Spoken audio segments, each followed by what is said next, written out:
제가 일남성교회 회원분들이 저희 교회 방문해 주신다고 하셔서 제가 손님은 그냥 빈손으로 보내드리지 않거든요. 뭐든지 꼭 선물해주고 싶은 마음이 제 마음인데 고민을 하다가 우리가 5예배 시간마다 지금 리딩 지저스를 참고해서 우리가 통독을 하고 있습니다. 그래서 다른 것보다는 우리가 함께 이 시간을 살펴볼 리딩 지저스 책자를 한 권씩 드리면 어떨까 싶었어요. 그래서 선물을 드렸습니다. 참고하시면 좋을 것 같고요. 사이에 보시면 제가 일정표도 하나 넣어드렸거든요. 보면 총 45주 동안 창세기부터 요한계시록까지 전 성도가 함께 말씀을 읽고 통독하는 그런 과정입니다. 홈페이지에 보시면 창세기 1장부터 지금 사무엘상 31장까지 새벽마다 모든 말씀을 지금 다 다루었거든요. 성도님들이 새벽 말씀을 통해서 들으시고 또한 통독하는 오디오 바이블이 있습니다. 바이블을 통해서 말씀을 또한 듣고 또한 오늘 이 같은 시간에는 한 주 동안 읽어가게 될 이번에 사무엘 할 말씀을 월요일부터 토요일까지 읽게 되거든요. 그 말씀의 주제를 우리가 살펴보는 그런 과정을 담고 있습니다. 저는 이제 교회가 어떤 프로그램으로 돌아가는 걸 썩 좋아하진 않지만 이것은 어떤 목회자의 사리 사역에 들어가는 것이 아니라 오로지 성도들이 함께 말씀을 통해서 주님을 주목하게 하는, 그래서 다른 어떤 성장 프로그램이 아니라 성도들이 바른 믿음의 여정을 걸어감에 있어서 가이드라인이 되는 귀한 인도자 역할이 되기 때문에 제가 이 교재를 선택해서 올 한 해 우리가 새벽마다 또한 오후 시간마다 또한 주일 예배 시간마다 이렇게 은혜를 나누고 있습니다. 감사하게도 너무 좋은 거예요. 왜냐면 혼자서 통독하려면 한 레위기 정도 가면 포기하는데 우리가 지금까지 거의 한 분도 빠짐없이 함께 동참하고 계셔서 감사합니다. 함께 오늘 사무엘하 말씀을 우리가 함께 배워가면서 함께 은혜를 나누도록 하겠습니다. 그 이전에 우리가 한 주 동안 사무엘상 말씀 함께 1장부터 31장까지 말씀을 쭉 살펴보셨는데, 그리고 오전 예배 시간에도 우리가 은혜를 나눴잖아요. 혹시 어떠하셨습니까?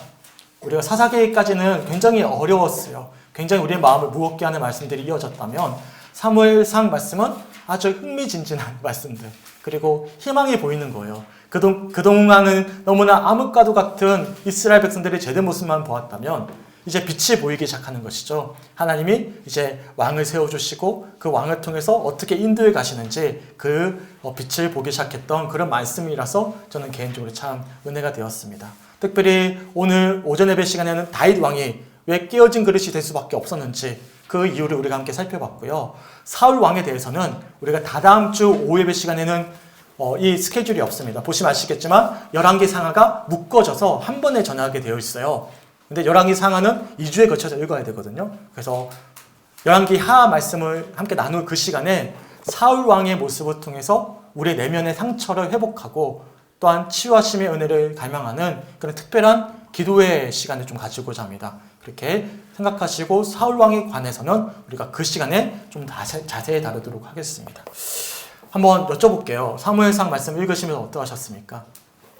제가 오늘 오전 예배 시간에 진 에드워즈가 쓴 세왕 이야기 책을 좀 중심으로 해서 은혜를 나누지 않았어요? 근데 보니까 가끔 가다가 제가 사는 책을 또 사는 경우가 있더라고요.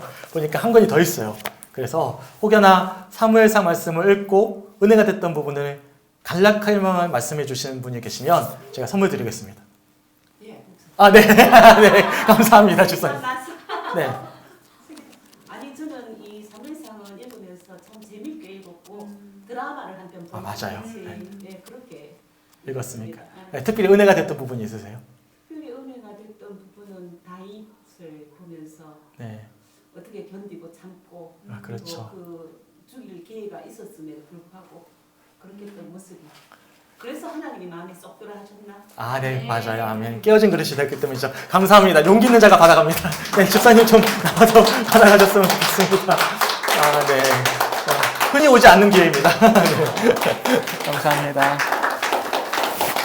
제가 마음의 상처로 굉장히 힘들었을 때 너무나 큰 이제 위로가 됐던 책 중에 한 권이었어요. 아마 천천히 잘 읽어보시면 우리 집사님의 심령에도 큰 위로가 되는 책이 될 거라 생각합니다. 아멘. 이처럼 사무엘상 말씀 우리가 한 주 동안 쭉 살펴봤고요. 오늘은 사무엘하의 주제에 대해서 함께 살펴보도록 하겠습니다. 페이지로는 100페이지입니다. 100페이지 펼쳐보시기 바랍니다. 사무엘상 나눌 때 제가 두 가지 키워드를 주목하면서 말씀을 읽으셔야 된다고 말씀드렸죠. 기억나십니까? 첫째가 뭐였죠? 마음. 네, 마음력. 기억하고 계십니다. 사무엘상의 키워드가 첫 번째 뭐죠? 마음. 두 번째는 뭐죠? 왕이에요. 네, 마음과 왕의 키워드를 가지고 우리가 말씀을 주목하면서 살펴봤는데 오늘은 좀 다른 방향으로 말씀을 좀 살펴보도록 하겠습니다. 사무엘하 말씀은 1장부터 24장까지 이루어져 있어요. 근데 크게 두 부문으로 나누어집니다. 큰 줄거리는 오로지 다윗의 생애입니다. 다윗이 이제 그 길고 긴 10년 동안에 사울로부터의 어떤 도망자의 신세를 다 청산하고 이제 완전히 깨어진 그릇이 된 거예요. 깨어진 그릇이 되고 아둘람 공동체를 이루어서 또 다른 어떤 세력화가 되어졌을 때, 준비가 되어졌을 때 하나님께서 이제는 사울 왕을 이제 치시고 드디어 다윗이 왕으로 세움받게 됩니다. 그게 1장부터 진행되어지는 다윗의 생애입니다. 그래서 사무엘하 말씀 전반적으로 모두 다 다윗의 왕으로서의 일대기가 쭉 이어지게 돼요. 근데 크게 두 부분으로 나누어집니다. 1장부터 10장까지는 다윗의 성공적인 모습이 기록되어져 있어요. 아주 왕으로서의 온전한 모습, 유다의 왕이 되고 이스라엘 왕이 되고 또한 주변 민족들을 쳐서 정복하는 아주 반듯한 모습을 우리가 말씀을 통해서 보게 됩니다. 그래서 진짜 이스라엘 왕이 다윗이구나. 지금도 이스라엘 사람들에게 있어서 최고의 왕은 다윗이거든요. 그래서 우리 역시도 다윗하면 아주 이상적인 왕으로 볼 수가 있습니다. 그래서 1장부터 10장까지는 다윗의 성공적인 모습이 기록되어져 있어요. 근데 11장부터는 완전히 바뀝니다. 분위기가 전환돼요. 11장부터 24장까지는 다윗의 죄된 모습들, 또한 죄로 인한 결과를 고토하면서 이겨내 나가는 과정들을 우리가 11장부터 24장까지 보게 됩니다. 그래서 우리가 다윗을 볼 때면 이상적인 왕이구나. 하지만 하나님은 다윗이 진짜 그럴듯한 왕이 아님을 말씀하고 계시는 것이죠. 우리가 정말 소망해야 되는 왕은 사람이 세우는 왕이 아니라 눈에 보이는 왕이라 영원한 신 하나님의 심을 이 말씀들을 통해서 우리들에게 주목하게 하시는 과정들이 11장부터 24장까지 이어집니다. 다윗과 바스바의 가늠하는 장면들, 다윗의 가정의 혼란, 압살롬의 어떤 반란들, 그리고 다윗에 대항한 반역들, 그리고 마지막에는 인구조사까지 하는 그런 다윗의 제된 행보들이 쭉 이어지게 되는 것이죠. 그게 1장부터 24장까지 이어지는 그런 과정들입니다. 이처럼 초대 이스라엘 왕은 사울이었어요. 이스라엘 백성들의 간절한 요청 때문에 하나님이 아닌 세상 사람들처럼 눈에 보이는 왕을 그들이 요구했고 그렇게 사울이 왕이 세워졌어요. 사울 왕은 정말 그럴듯한 베냐민 지파에 소속된 사람이자 남들보다 키도 한 뼘 더 컸고 용모도 준수했던 아주 이상적인 조건을 갖추고 있었지만 그 마음의 중심에 하나님을 두지 않았던, 그러므로 말미암아 결국엔 하나님의 영이 떠남으로 그만 실패해버린 왕이 되었습니다. 그러면서 오랜 과정을 거치면서 깨어진 그릇이 되었던 다윗이 이스라엘 왕이 된 것이죠. 그리고 하나님께서 그와 언약을 맺으셔요. 하지만 그런 이상적으로 보이는 다윗도 이상적인 왕이 아님을 우리들이 이런 사무엘하 말씀을 통해서 살펴보게 될 것입니다. 소망하기는 오늘 주시는 이 사무엘하 말씀을 통해서 한 주 동안 우리가 어떤 부분을 주목해서 봐야 될지 함께 주목하면서 은혜를 나누는 그런 시간이 되었으면 좋겠습니다. 우선 10분 정도 되는 리딩 지저스 영상을 보고 말씀을 이어가도록 하겠습니다.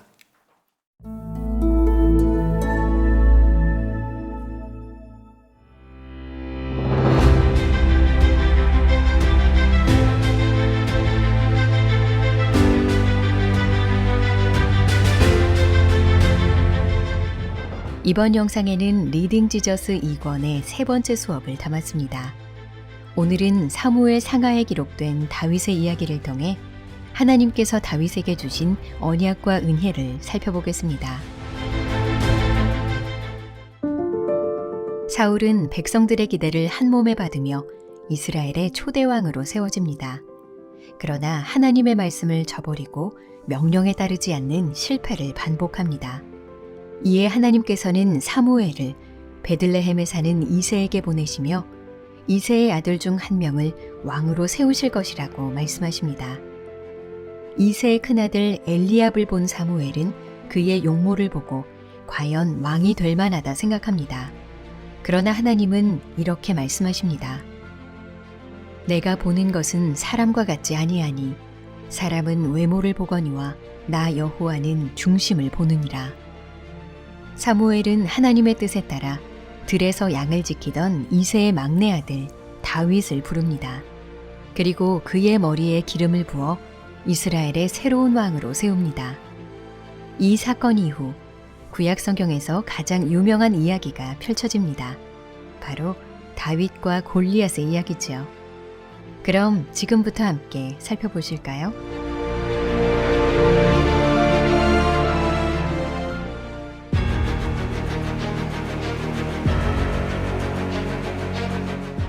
이스라엘의 오랜 대적인 블레셋은 이스라엘과 전쟁하기 위해 골짜기 하나를 사이에 두고 진을 칩니다.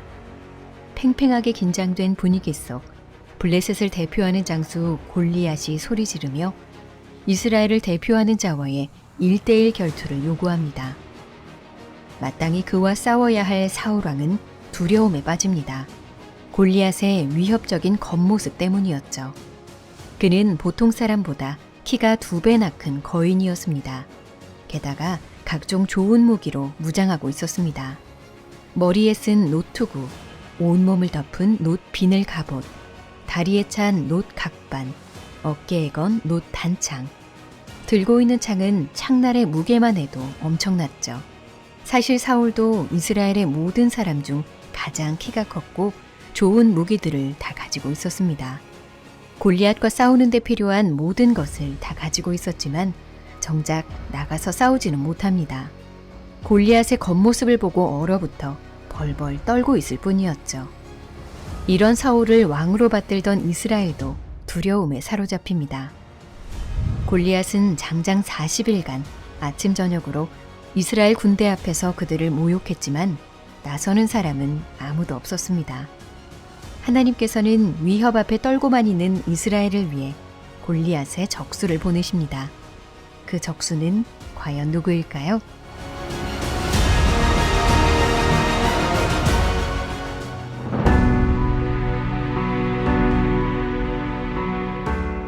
사울과 이스라엘 백성들이 두려움에 떨고 있는 현장에 소년 목동 다윗이 등장합니다.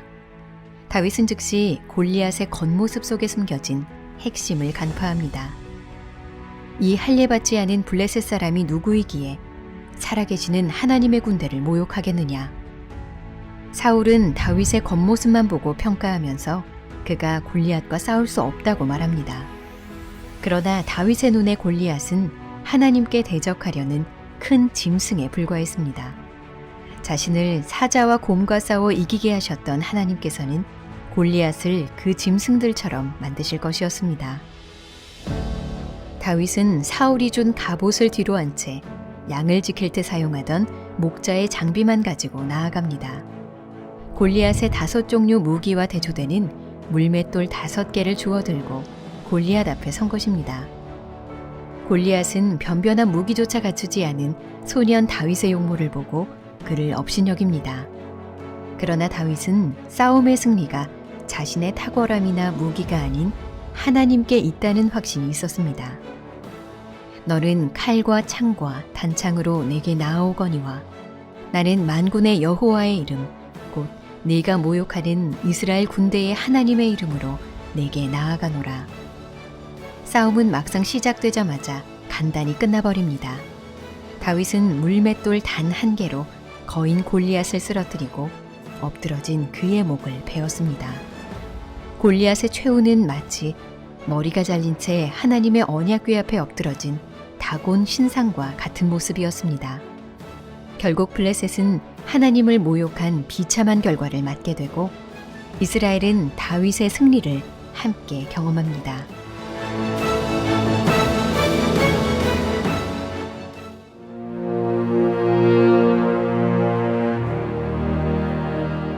골리앗과의 싸움에서 승리한 다윗은 이후 오랜 과정을 거쳐 이스라엘 전체를 다스리는 왕이 됩니다. 이스라엘의 왕으로서 입지가 점차 견고해지자 다윗은 예루살렘에 성전을 짓고 싶은 마음을 갖게 됩니다. 다윗의 이 소망은 신명기 12장에 기록된 말씀과 관련됩니다. 하나님께서 이스라엘이 주위의 모든 대적을 이기고 평안과 안식을 얻을 때 당신이 택하신 곳에서 제사를 드리라고 말씀하셨습니다. 이제 다윗은 평안히 왕궁에 살게 되었고 하나님께서 모든 원수들을 이기게 하시고 평안을 주셨기에 모든 조건이 충족됐다고 판단해서 하나님의 성전을 건축하려 합니다. 그러나 하나님께서는 다윗의 성전 건축을 금하시고 나단 선지자를 통해 하나님의 더 깊은 계획을 알려주십니다. 다윗이 하나님을 위해 집을 짓는 것이 아니라 하나님께서 다윗을 위해 집을 지어주실 것이며 다윗의 몸에서 날 후손이 뒤이어 왕이 될 것이라고 약속하십니다. 뿐만 아니라 하나님 앞에서 다윗의 왕위와 나라를 영원히 보존하시고 영원히 견고하게 하신다는 언약을 맺으십니다. 사울은 하나님과 언약 관계에 있지 않은 비극적 인물이었습니다. 때문에 범죄한 상태에서 회복되지 못했지요. 그런 사울과 달리 다윗의 집은 하나님의 헤세드, 즉 하나님의 영원한 언약적 신실함을 약속으로 받습니다. 다윗의 집으로 세워질 나라는 다윗이나 그 후손들의 행위에 좌우되는 나라가 아닙니다. 그 나라와 왕위는 하나님의 신실한 언약에 기초하기에 영원히 견고할 것입니다.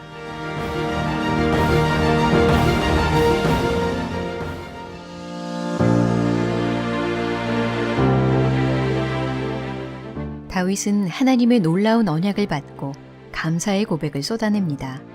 그리고 하나님의 위대하심과 주권을 거듭 선포하며 진정한 왕이신 하나님께 온전히 복종하겠다고 말합니다. 하지만 이어지는 이야기는 이때까지의 모습과는 다른 다윗의 죄인된 모습을 여러 가지로 보여줍니다. 먼저 커져가는 왕국을 위한 행정기관을 세우면서 요압이 군사령관이 되어 총지휘권을 갖습니다. 다윗은 요압과 다른 관료들에게 쉽게 속아 넘어가면서 이후 하나님의 백성을 위하기보다는 자신이 통치하는 왕정체제 자체를 지키려는 목적으로 군사를 움직이게 됩니다. 뿐만 아니라 자신의 정욕을 위해 남의 아내 밧세바를 취한 후 죄를 숨기려 그의 남편 우리아를 냉혹하게 죽이기까지 합니다. 나단 선지자가 그 죄를 공개적으로 지적하자 가책을 느끼고 회개하지만 그가 한 행동은 이방의 왕들과 다름없었습니다. 많은 사람들이 다윗을 가장 이상적인 신앙의 모델이라고 여기고 그의 좋은 면만 보려고 하지만 성경은 이런 다윗의 죄성과 연약함을 숨기지 않고 가감없이 드러냅니다. 왜냐하면 이스라엘의 궁극적인 소망은 다윗이 아니라 하나님의 신실한 언약대로 그의 몸에서 나와 영원한 나라를 통치하실 분에게 있기 때문입니다.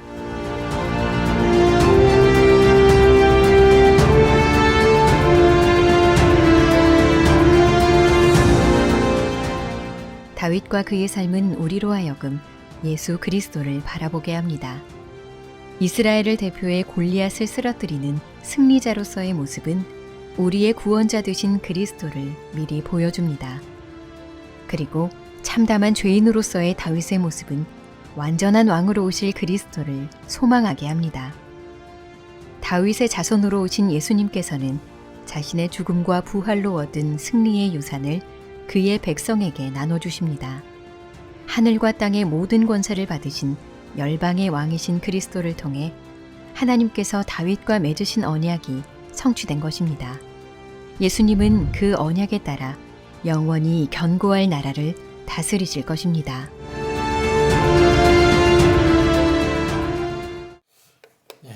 잠깐 영상을 봤습니다. 우리가 함께 살펴볼 이 내용을 간략하게 이 리딩 지저스에서 요약을 한 영상인데요. 우리 함께 간단하게 우리가 함께 살펴볼 내용을 함께 나누도록 하겠습니다. 108페이지 한번 보실까요? 교재 180페이지에 보시면 이제 이 다윗을 소개하기를 골리앗부터 소개를 합니다. 실제적으로 다윗이 사무엘로부터 기름 부음을 받고 실제적인 행적이 나타난 첫 번째 모습이 바로 골리앗 사건이었기 때문이기도 했고, 골리앗 사건이 보여주는 상징적인 의미가 참 많이 있습니다. 우선 첫 번째로는 이스라엘 백성들이 요구했던 것은 눈에 보이는 왕이었어요. 그럴듯한 왕이었죠. 그래서 하나님께서 그런 눈에 보이는 그럴듯한 사울을 왕으로 세워주셨어요. 근데 이 사울은 막상 왕이 되고 나서는 왕으로서의 직음을 다하지 못합니다. 왜 그러냐면 그 역시도 눈에 보이는 골리앗 장군의 위협 때문에 그만 그 마음의 중심을 잃어버렸기 때문이죠. 그 모습을 소개해주고 있는 것이 1과입니다. 우선 108페이지 위에서 두 번째 단, 그러니까 위에서 여섯 번째 줄에 보시면 이렇게 이야기합니다. 골리앗은 이스라엘의 오랜 수적 블레셋을 대표하는 장수로서 이스라엘 대표자와의 1대의 격투를 청합니다. 당연히 그와 맞설 수 있는 유일한 상대는 사울 왕이었습니다.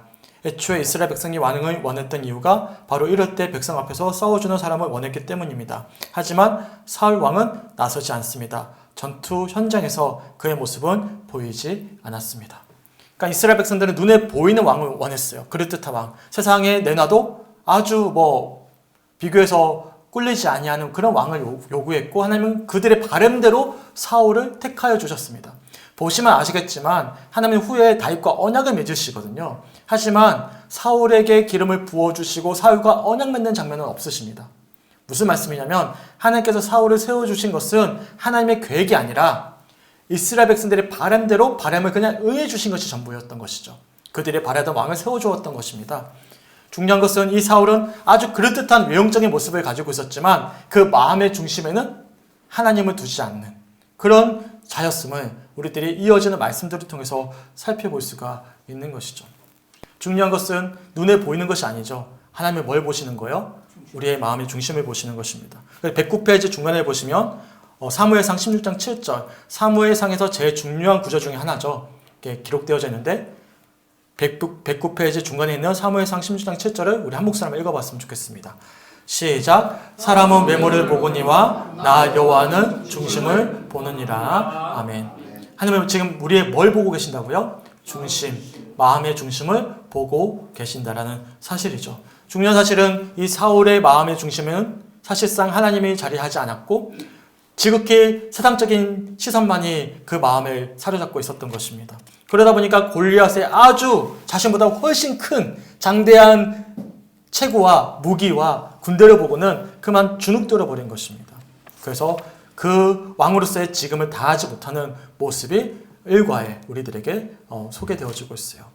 그러면 이 문제를 해결할 사람이 누구일까요? 하나님은 분명히 사울을 저버리시고 이제 사울의 뒤를 이어서 왕이 될 사람을 기름 부어 주셨습니다. 누굽니까?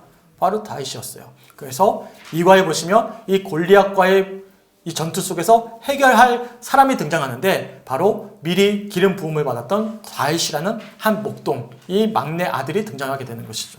110페이지로 넘어가 볼게요. 110페이지 제위 부분에 보면 이렇게 이야기하고 있어요. 자, 한번 읽어드릴게요. 사울과 모든 이스라엘 백성이 두려움에 떨고 있는 현장에 목동 다윗이 등장합니다. 다윗은 전장에 나가 있는 세 형의 안부를 물으러 왔다가 때마침 골리앗이 평소처럼 싸움을 부추기는 장면을 목격합니다. 보면 이 다윗이 등장해요. 처음에는 그 전쟁터에 없었지만 아버지의 요청 때문에 얼떨결에 전쟁터에 갔다가 골리앗과의 전투를 목격하게 된 것이죠. 그때 다윗이 했던 표현이 이러합니다. 사무엘상 17장 26절 말씀인데 위에서 5번째 줄에 이렇게 소개하고 있어요. 우리 한 목소리 한번 읽어봤으면 좋겠어요.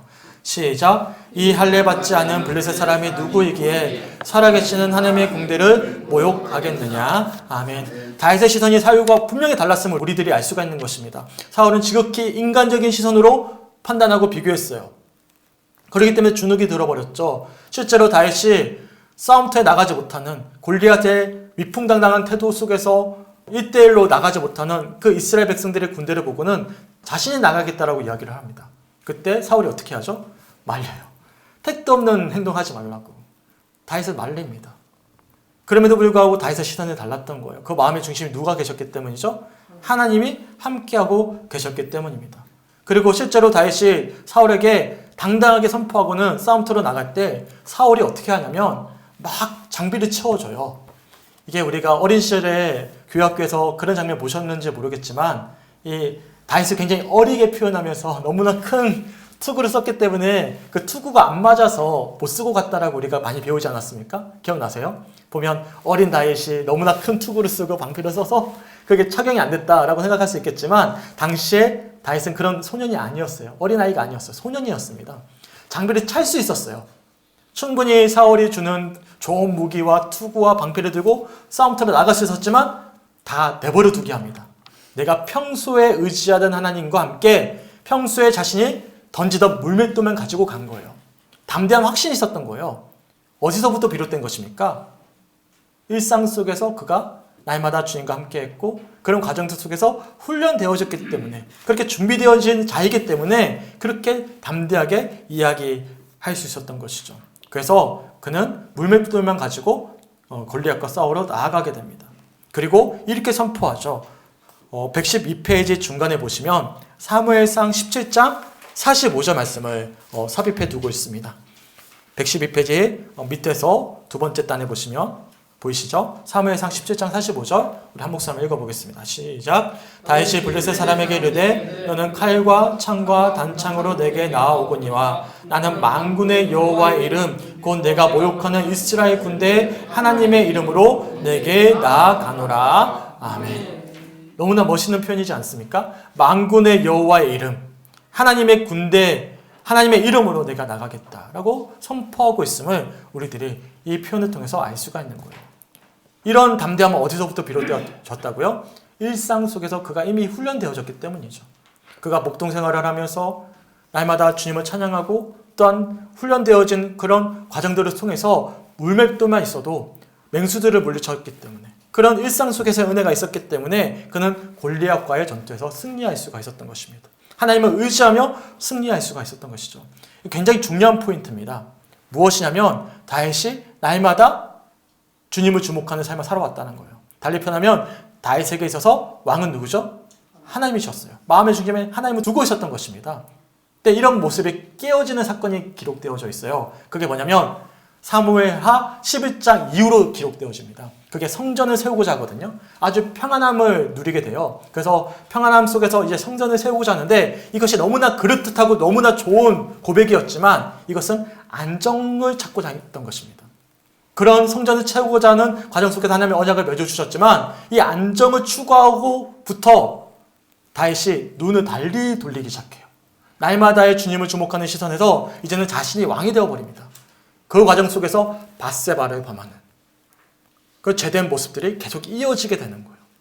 그러니까 다윗에게 있어서 정말 중요한 것은 그의 능력에 있는 것이 아니라 마음의 중심에 날마다 주님을 주목하는 삶, 그렇게 준비되고 훈련되어진 그의 태도 때문에 그가 왕이 되었던 것입니다. 그러니까 다윗에게 있어서 왕은 누구십니까? 다윗이 아니라 하나님이심을 그가 날마다 기억하고 고백하고 훈련되어졌기 때문에 담대하게 골리앗과의 싸움에서 승리할 수가 있었던 거예요. 근데 아이러니하게도 그가 진짜 왕이 되었어요. 그때부터 성전을 세우기 원했고 그곳에 안착하기 원했고 안주하기 원했고 날마다 주님을 바라보는 치열한 삶을 그냥 내려놔 버린 거예요. 뭐가 눈에 보이기 시작하는 거예요? 자신이 왕이 되어서 사상이 보기 시작합니다. 그래서 그만 밧세바가 눈에 보이기 시작하고 여러 가지 죄된 행보들이 계속해서 이어지게 되는 것이죠. 그래서 제가 사무엘하 말씀을 개인적으로 준비하면서 정말 중요하게 우리가 주목해야 될 것은 다윗의 신앙이 어떻게 변질했는가. 변질한 결과가 중요한 게 아니에요. 왜 변질하게 되었는가의 과정을 보셔야 됩니다. 왜 10장에서 11장을 넘어갈 때 왜 다윗이 변질하게 되었을까? 그 부분을 주목하셔야 되는 거예요. 왜냐하면 그런 모습들이 너무나 비일비재합니다. 특별히 1남성교회, 일단 여기에 앉아 계시는 분들은 이미 초신자는 다 가셨거든요. 다 중직자들만 지금 앉아 계시는 거예요. 이미 신앙의 결론이 있는 거예요. 그러다 보니까 우리가 그만 내 신앙에 안주해버리는 거예요. 내가 과거에 믿어왔던 것들, 내가 이미 전통으로 이미 익혀왔던 지식들, 이것이 다 내 마음에 구원의 확신으로 자리 잡아버렸습니다. 날마다가 없어져 버린 거예요. 새로움이 없어져 버린 거예요. 예배 시간에 설레임도 사라져 버린 거예요. 어련히 주님은 나와 함께하고 계시지 그냥 우리가 그냥 합리화시켜 버립니다. 그러다 보면 우리가 누구를 주목하지 못하게 되는 거예요. 날마다 새롭게 일하실 주님을 우리가 주목하지 못하게 되고 관성에 따라서 그냥 관습에 따라서 우리가 신앙을 유지하는 것이 우리가 할 수 있는 최선이라고 하게 되는 것이죠. 그럼 어떤 일들이 벌어집니까? 나도 모르는 사이에 내가 왕이 되어버립니다. 내 신앙의 전통이 왕이 되고 내가 알고 있는 신앙의 지식이 왕이 되고 내가 경험했던 과거의 간증들이 내 왕이 되어버립니다. 그때부터 내 신앙의 변질이 일어납니다. 이것은 목회자도 마찬가지예요. 정말로 신실하게 교회를 일궈 나가셨던 선배 목사님들 중에 정말로 이제 성전을 세웠어요. 아주 그럴듯한 성전을 세웠습니다. 그때부터 변질이 일어나기 시작하는 거예요. 치열함이 사라져버린 것입니다. 날마다의 그런 간절함과 그런 애틋함과 설렘이 사라져버린 거예요. 그 성전에 안주해버린 거예요. 그러다 보니까 그만 그 가운데 신앙의 변질이 일어납니다. 그런 모습을 저는 너무나 많이 봐왔어요. 너무나 존경하는 선배 목사님들이 그냥 그렇게 안주해버리면서 그냥 전통에 묶여버리는 그런 모습을 보면서 제가 너무나 안타까운 모습으로 그렇게 기도하는 적이 참 많이 있습니다. 왜 그러냐면 저도 마찬가지이기 때문이죠. 저도 마찬가지예요. 우리 모두 다 마찬가지입니다. 그러니까 사무엘한 말씀을 보시면서 주목하셔야 될 것은 우리의 왕은 누구십니까? 하나님이셔요. 이것을 고백하기 위해서 뭐가 필요한 것이죠? 날마다예요. 날마다 새롭게 말씀하실 주님을 주목하는 이 믿음의 훈련들이, 믿음의 고백들이 이어지셔야 된다는 사실이죠. 이런 말씀을 하고 계시는 거예요. 골리앗과의 전투에서 어떻게 승리할 수 있었습니까? 그럴듯한 외형적으로 갖춰졌기 때문이 아니에요. 날마다 주님과 함께했던 그 은혜 가운데 만군의 여호와가 나와 함께하고 계심을 날마다 경험하고 있었기 때문에 그는 담대하게 승리할 수 있었음을 우리들이 이런 말씀들을 통해서 살펴볼 수가 있는 것이죠. 그러면서 이어지는 114페이지로 넘어가 볼게요. 하나님께서 다윗과 언약을 맺으십니다. 그것은 바로 성전과 관련된 언약인데요. 감사한 것은 첫째로는 다윗이 이 성전을 맺고자 하는 그런 의도가 하나님의 뜻과는 일치하지 않았어요. 우리가 한번 살펴봤으면 좋겠는데 성경 한번 찾아볼게요. 굉장히 중요한 사무엘하 말씀이거든요. 사무엘하 7장 1절부터 17절까지 말씀을 우리가 직접 찾아서 한번 읽어봤으면 좋겠습니다. 사무엘하 7장 1절부터 17절까지 말씀 아주 길지만 천천히 한번 살펴봤으면 좋겠습니다. 제가 한번 읽어드릴게요. 여호와께서 주위의 모든 원수를 무찌르사 왕으로 궁에 평안히 살게 하신 때 왕이 선지자 나단에게 이르되 볼지어다 나는 백향목궁에 살거늘 하나님의 궤는 휘장 가운데 있도다. 나단이 왕께 아뢰되 여호와께서 왕과 함께 계시니 마음에 있는 모든 것을 행하소서 하니라. 그 밤에 여호와의 말씀이 나단에게 임하여 이르시되 가서 내 종 다윗에게 말하기를 여호와께서 이와 같이 말씀하시되 내가 나를 위하여 내가 살 집을 건축하겠느냐. 내가 이스라엘 자손을 애굽에서 인도하여 내던 날부터 오늘까지 집에 살지 아니하고 장막과 성막 안에서 다녔나니 이스라엘 자손과 더불어 다니는 모든 곳에서 내가 내 백성 이스라엘을 먹이라고 명령한 이스라엘 어느 지파들 가운데 하나에게 내가 말하기를 너희가 어찌하여 나를 위하여 백향목집을 건축하지 아니하였느냐라고 말하였느냐. 그러면 이제 내 종 다윗에게 이와 같이 말하라. 만군의 여호와께서 이와 같이 말씀하시기를 내가 너를 목장 곧 양을 따르는 데에서 데려다가 내 백성 이스라엘 주권자로 삼고 내가 가는 모든 곳에서 내가 너와 함께 있어 내 모든 원수를 내 앞에서 멸하였은즉 땅에서 위대한 자들의 이름같이 내 이름을 위대하게 만들어 주리라. 내가 또 백성 이스라엘을 위하여 한 곳을 정하여 그를 심고 그를 거주하게 하고 다시 옮기지 못하게 하며 악한 종류로 전과 같이 그들을 해하지 못하게 하여 전에 내가 사사에게 명령하여 내 백성 이스라엘을 다스리던 때와 같지 아니하게 하고 너를 모든 원수에게서 벗어나 편히 쉬게 하리라. 여호와가 또 내게 이르노니 여호와가 너를 위하여 집을 짓고 내 수완이 차서 내 조상들과 함께 누울 때 내가 내 몸에서 나의 내 씨를 내 뒤에 세워 그의 나라를 견고하게 하리라. 그는 내 이름을 위하여 네 집을 건축할 것이요 나는 그의 나라 왕위를 영원히 견고하게 하리라. 나는 그에게 아버지가 되고 그는 내게 아들이 되리니 그가 만일 죄를 범하면 내가 사람의 매와 인생의 채찍으로 징계하려니와 내가 내 앞에서 물러나게 한 사울에게서 내 은총을 빼앗은 것처럼 그에게서 빼앗지는 아니하리라. 내 집과 내 나라가 내 앞에서 영원히 보존되고 내 왕위가 영원히 견고하리라 하셨다 하라. 나단이 이 모든 말씀들과 이 모든 계시대로 다윗에게 말하니라. 아멘. 두 가지 포인트가 있습니다. 한 가지는 무엇이냐면 지금 다윗이 안정을 찾아서 자신이 지금 거주하고 있는 예루살렘에 성전을 세우고자 해요. 그랬더니 하나님께서 나단 선지자를 통해서 뭐라고 말씀하시죠? 내가 언제 한 곳에 머물렀느냐.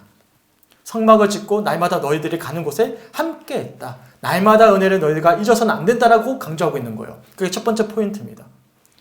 실제로 어떤 학자들은요, 이스라엘 신앙의 변질은 예루살렘의 성전을 짓고 나서부터 시작되어졌다라고 이야기해요. 성막은 계속해서 움직이거든요. 어디서든지 움직여서 그곳에서 하나님의 임재하심을 경험하는 곳인데 그만 사람의 인간적인 어떤 갈망 때문에 한 곳에 고정시킨 거예요. 그때부터 이스라엘 백성들의 신앙의 변질이 일어났다라고 해석하는 학자들도 있습니다. 그러니까 학자들 해석이에요. 하지만 중요한 것은 말씀에서도 뭐라고 이야기하고 있냐면 지금 하나님께서 성막의 이야기를 하고 계시는 거예요. 성막은 뭐죠? 날마다입니다. 계속 움직이는 거예요. 어디든지 하나님께서 함께하고 계신다는 것을 의미하는 표현입니다. 두 번째는 무엇이냐면 지금 다윗의 계획 속에서 성전을 세우고자 하거든요. 후반절 말씀을 보시면 하나님이 다윗의 때 성전을 짓게 하지 않으실 것임을 말씀하고 있는 거예요. 그러니까 다윗이 지금 성전을 짓고자 하는 것은 자신의 계획인 거예요. 내가 지금 바람을 가지고 성전을 짓기 원한다. 근데 하나님은 하나님의 때가 있음을 분명히 알려주고 계셔요. 그것은 바로 아들 때 내가 너의 바람대로 짓게 하시겠다. 하나님의 때와 시간이 있음을 이 말씀들을 통해서 우리들이 주목해 볼 수가 있는 것이죠. 그러면서 하나님께서 다윗과 언약을 맺으십니다. 그게 7장 16절 말씀인데 우리가 함께 읽어봤으면 좋겠어요. 오늘 본문 말씀입니다. 시작. 내 집과 내 나라가 내 앞에서 영원히 보존되고 내 왕위가 영원히 견고하리라 하셨다 하라. 아멘. 이것이 다윗의 특별함입니다. 사울과 결정적인 차이죠. 그럼에도 불구하고 마음의 중심을 알고 계셨던 하나님께서 그 다윗을 어떻게 하시죠? 세워주셔요. 언약을 맺어주셔요. 너무 감사하지 않습니까? 우리도 마찬가지예요. 하나님 앞에 서기에 참 부끄러운 자격이 많은 사람들이지만 언약을 맺었습니다. 어떤 언약입니까? 십자가 언약. 예수님이 우리를 위해서 십자가를 지시고 구원하심으로 우리를 영원한 하나님의 자녀 삼아주신 그 언약을 맺어주신 거예요. 믿으십니까? 아멘. 그 언약이에요. 그 은혜예요. 하나님께서 우리를 불러주시고 택하여 주셨다는 사실을 기억할 수 있는 우리 모든 성축교회 성도들이 되시길 주님의 이름으로 간절히 축원합니다. 그리고 놀랍게도 하나님은 그 언약을 실제적으로 다윗의 삶 가운데 일해 가십니다. 어떻게 일해 가시냐면 다윗의 죄된 모습 가운데 씨앗을 심게 하십니다. 그게 무엇이냐면 마지막 장에 가시면 다윗의 인구조사를 하게 돼요. 인구조사를 하면서 전염병이 도는 아주 심각한 어떤 패배를 경험하게 되는데 그 장소였던 아라우나의 타작마당, 그 실패의 장소에서 성전을 세우게 하십니다. 다윗의 실패를 통해서 하나님의 언약이 성실하게 성취되고 계심을 우리가 사무엘하 마지막 24장에서 확인할 수가 있어요. 그런 장면들을 우리들이 한 주 동안 읽게 될 것입니다. 이처럼 우리가 3가까지는 하나님께서 다윗과 언약을 맺으시는 장면들을 우리가 보게 되고요. 그리고 117페이지에 가시면 이제는 이제 11장 이후부터 절대 권력은 절대 부패한다는 주제를 가지고 다윗이 계속해서 부패하는 과정들을 우리들이 쭉 보게 됩니다. 시간이 많이 갔기 때문에 넘어갈게요. 너무나 유명한 밧세바 사건, 첫째 아들 암논이 다른 누이였던 다말을 범하면서 압살롬과 반역이 일어나는 사건, 세라의 반역 사건, 여러 가지 사건들이 이어집니다. 그러니까 다윗의 중심을 잃어버렸을 때 주어지는 결과가 얼마나 끔찍한지, 단순히 다윗의 죄로만 그치는 것이 아니라 그 영향력이 사랑하는 자녀들까지도 이스라엘 백성들에게도 흘러갈 수밖에 없음을 우리들이 이런 표현들을 통해서 묵상할 수가 있어요. 이처럼 우리가 사무엘하 말씀은 아주 그럴듯하게 세워졌던 이 다윗이 어떻게 변질해 가는지를 우리가 말씀을 통해서 보게 됩니다. 그러면서 120페이지로 넘어가 볼게요. 이 저자는 이렇게 이 과를 정리하면서 이렇게 주장을 합니다. 제가 한번 읽어드리겠습니다. 위에서 세 번째 줄입니다. 다윗은 뛰어난 군사 전략가요 위능한 정치인이며 국가를 잘 통치한 탁월한 행정가였고 감성이 풍부한 시인이며 음악가였습니다. 또한 그는 하나님과 친밀한 관계를 누리며 타인의 복지를 위해 자비를 베풀 줄 알았으며 죄를 지적받는 즉시 회개할 줄 알았고 성전과 제사 같은 종교 문제도 깊은 관심을 보였습니다. 다윗은 당연히 좋은 사람이며 훌륭한 성경 인물 중 한 사람입니다. 우리와 비슷하죠. 그렇지 않습니까? 우리 성도님들도 이 시간 신실하시기 때문에 이 자리 가운데 앉아 있습니다. 그리고 우리가 이런 다윗을 본으로 삼을 수가 있어요. 하지만 이어서 이렇게 이야기합니다. 하지만 이런 관점은 다윗 이야기 전체를 낙관적으로만 읽게 하는 위험한 해석학적 렌즈가 될 수 있습니다. 여기서 중요한 질문은 정작 사무엘서 저자가 이런 관점에 동의했을까 하는 점입니다. 만약 그렇다면 하나님의 진노 아래 있는 다윗에 대해서는 14장에 걸쳐 말하면서 하나님의 축복 아래 있는 다윗에 대해서는 고작 10장만 할애하지는 않았을 것입니다. 무슨 말씀이죠? 다윗의 아주 반듯한 모습만을 기록해 두고 있지 않고 도리어 다윗의 변질하는 과정을 더 많이 기록해 두고 있다는 거예요. 그러니까 정말 우리가 삼아야 될 진정한 왕은 이런 눈에 보이는 어떤 사람의 왕이 아니라 영원하신 그리스도 왕이심을 이 책에서는 이야기해 주고 있어요. 그래서 121페이지 제일 밑에서 세 번째 줄 한번 읽어드리겠습니다. 우리는 다윗을 통해 궁극적으로 그리스도를 바라보아야 합니다. 다윗의 훌륭한 면과 부족한 면을 통해 우리의 참되신 왕 그리스도, 완전하신 구원자인 그리스도를 바라봐야 합니다. 라고 이 사무엘하 전반적인 내용을 정리해 주고 있습니다. 이처럼 우리가 1과부터 5과까지 우리가 한 주 동안 읽어야 될 사무엘하 말씀에서 우리가 무엇을 주목해야 될지를 우리가 함께 간략하게 살펴보았습니다. 어떠하십니까? 우리의 마음의 중심에 누가 계십니까? 우리 예수님이 날마다 함께하고 계십니까? 과거의 주님이 아니라 지금 현재 날마다 새롭게 말씀하시는 그런 주님으로 설레게 고백되어지고 계십니까? 어떠하십니까?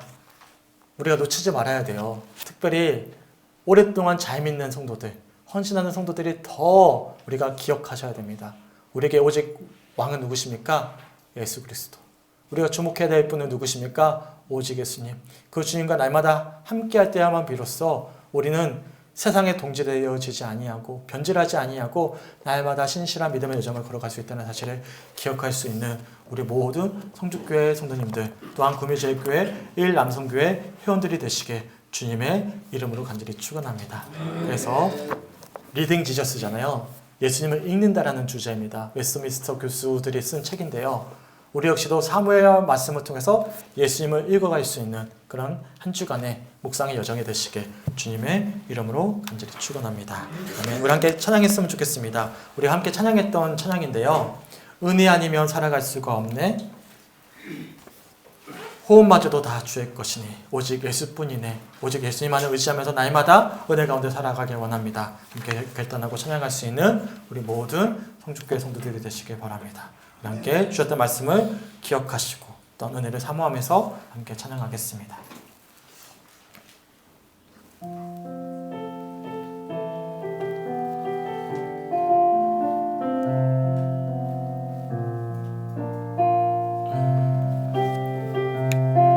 은혜 아니면 살아갈 수가 없네. 은혜 아니면 살아갈 수가 없네. 호흡마저도 다 주의 것이니 세상 평안과 위로 내게 없어도 예수 오직 예수뿐이네. 은혜 아니면 살아갈 수가 없네. 은혜 아니면 살아갈 수가 없네. 호흡마저도 다 주의 것이니 세상 평안과 위로 내게 없어도 예수 오직 예수뿐이네. 그 신계회 그 신계회 다 볼 수도 없고 작은 고난에 지쳐도 주께 묶인 나의 모든 삶 버티고 견디게 하시네. 은혜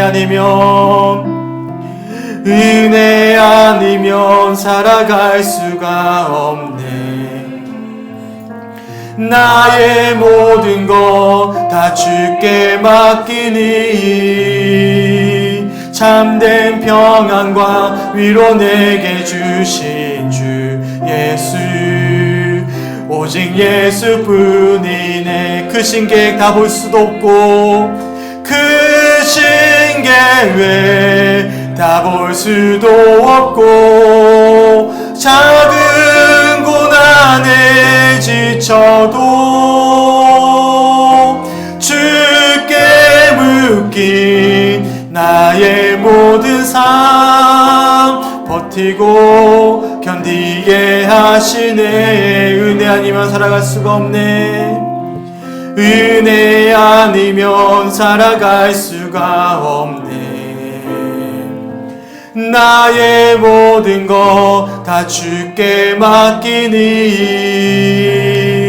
참된 평안과 위로 되게 주신 주 예수 오직 예수뿐이네. 은혜 아니면 살아갈 수가 없네. 은혜 아니면 살아갈 수가 없네. 나의 모든 것 다 주께 맡기니 참된 평안과 위로 내게 주신 주 예수 오직 예수뿐이네. 오직 예수뿐이네. 오직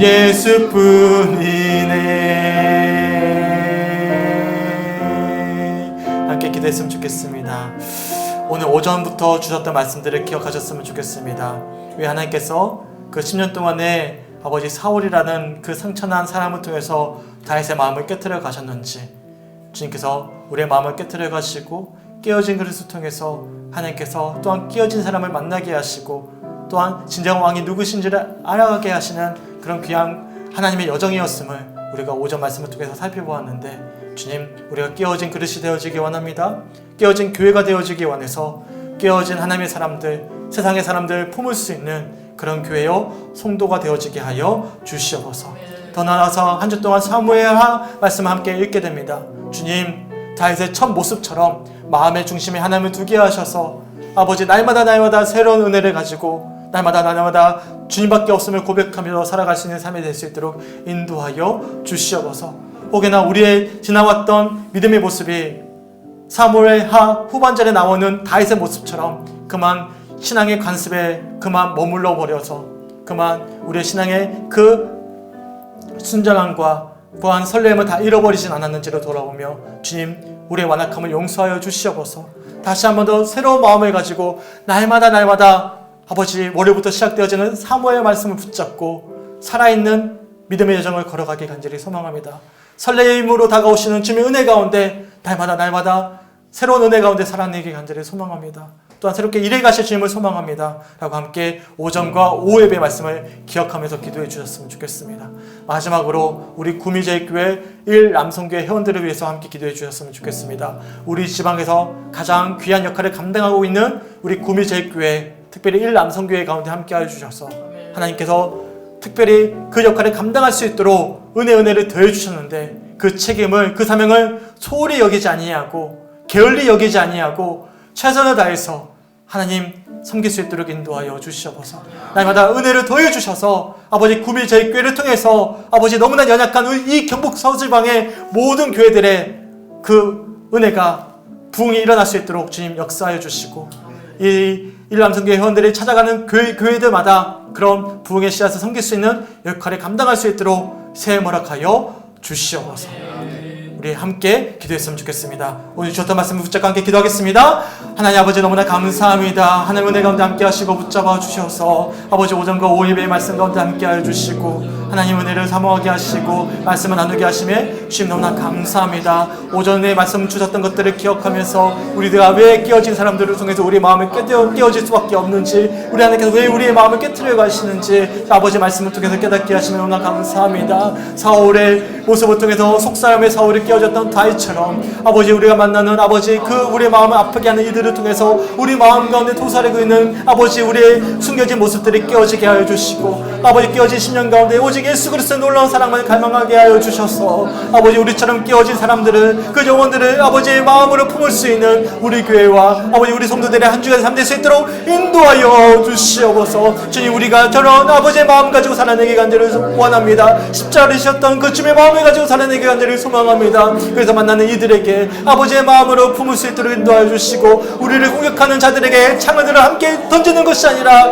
그들을 위해 긍휼히 여기며 기도할 수 있도록 인도하여 주시고, 우리의 마음을 아프게 하는 이들의 모습을 통해서 우리 마음 가운데 숨겨진 깨어진 모습들을 돌아보고 주님을 더욱더 갈망할 수 있도록 인도하여 주셔서 그렇게 다듬어져갈 수 있는 교회요 우리 성도들이 될 수 있도록 인도하여 주셔서 아버지 깨어진 영혼들, 하나님이 필요한 영혼들을 품을 수 있는 우리 교회와 우리 성도들이 한 주간 삶 될 수 있도록 축복하시고 인도하여 주시옵소서. 또 한 주 동안 사고리와 말씀을 읽고 묵상하게 간절히 소망합니다. 우리 진정 왕이 누구시니라 다시 한번 돌아봅니다. 오랫동안 믿음의 여정을 걸어오면서 그만 관습의 신앙의 아버지 전통에 머물러 있진 않았습니까? 그 주님이 과거의 주물과 과거의 간증으로 남아있진 않습니까? 이 시간에도 살아계시고 역사하시는 주님의 은혜를 마음껏 누리게 하여 주셔서 아버지 날마다 이어지는 사무엘 말씀을 통해서 아버지 달처럼 변질하지 않게 하시고 영원하신 왕 주님만을 바라보면서 날마다 새로운 은혜를 걸어갈 수 있도록 아버지 우리 모든 성축회원들의 한 주간 삶 가운데 역사하시고 아버지 인도하여 주시옵소서. 주님, 우리 구미제일교회 일남성교회 회원들을 축복합니다.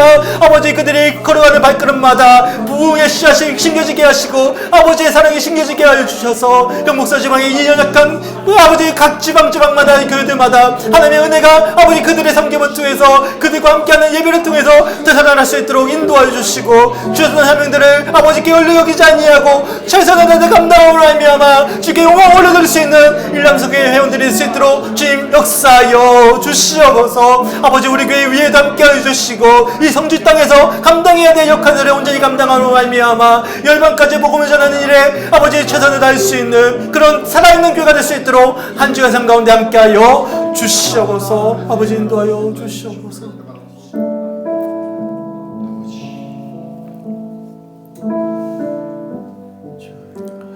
우리 한 번 더 조용히 기도했으면 좋겠습니다. 오늘 이 시간에 주님이 우리와 함께하고 계십니다. 이 시간 우리와 함께하고 계십니다. 과거의 주님이 아니에요. 과거의 간증이 아니에요. 우리가 알고 있는 지식이 아닙니다. 이 시간에도 인격의 하나님께서, 주님께서 이 시간 우리와 함께하고 계십니다. 날마다 함께하기 원하십니다. 믿으십니까? 주님, 이 시간 우리의 왕이신 주님만을 의지하면서 주님의 음성을 듣기 원합니다. 나와 함께하고 계시는 주님의 그 손길을 확인하기 원합니다. 주님, 말씀하여 주시옵소서. 하나님 임재하여 주시옵소서. 우리 조용히 한 번 더 주님의 손길을 확인하며 음성을 듣고 나가기 원합니다. 함께 기도하며 나아갑니다.